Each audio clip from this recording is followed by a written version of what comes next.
വ്യക്തിത്വമുള്ള ആളുകളെ ഇത്തരം സൈബർ ആക്രമണത്തിലൂടെ കീഴ്പ്പെടുത്തി അവരുടെ വായടപ്പിക്കാനാണ് ഉദ്ദേശിക്കുന്നതെങ്കിൽ ഇനി കൂടുതൽ കാര്യങ്ങൾ ഞാൻ പറയാം. എന്നെ കൊണ്ട് പറയിപ്പിക്കരുത്. അതുകൊണ്ട് ഇവന്റെ സകല ചരിത്രവും എനിക്കറിയാവുന്ന ഒരാളാണ്.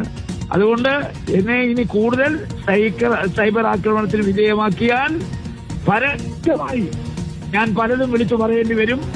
ആ പറയുന്നത് അവന്റെ അന്ത്യം കുറിക്കും. അതുകൊണ്ട് അനാവശ്യമായി എന്നെ പ്രകോപിപ്പിക്കാൻ വരണ്ട.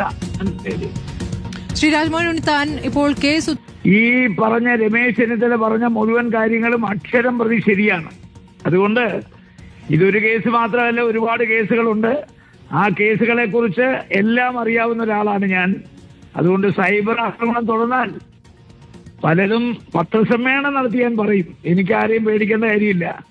ഞാനൊരു ആക്രമണത്തിലും ഭയപ്പെടുന്ന ആളല്ല. കാരണം ഞാൻ രാഷ്ട്രീയം ഉപജീവനമാക്കിയിട്ടില്ല, ഉദരപൂർണ്ണമാക്കിയിട്ടില്ല. അതുകൊണ്ട് രാഷ്ട്രീയം ഒരു ഉപജീവനം അല്ലെങ്കിൽ ഒരു തൊഴിലായിട്ട് ഞാൻ കാണുന്നില്ല. അതുകൊണ്ട് ഇന്ന് കയ്യിലുള്ള സകല സ്ഥാനങ്ങളും ത്യജിക്കേണ്ടി വന്നാലും പറഞ്ഞ കാര്യങ്ങൾ ഉറച്ചു നിൽക്കും. ഇനി കൂടുതൽ പറയിപ്പിക്കാനാണ് ഭാവമെങ്കിൽ പറഞ്ഞിരിക്കും.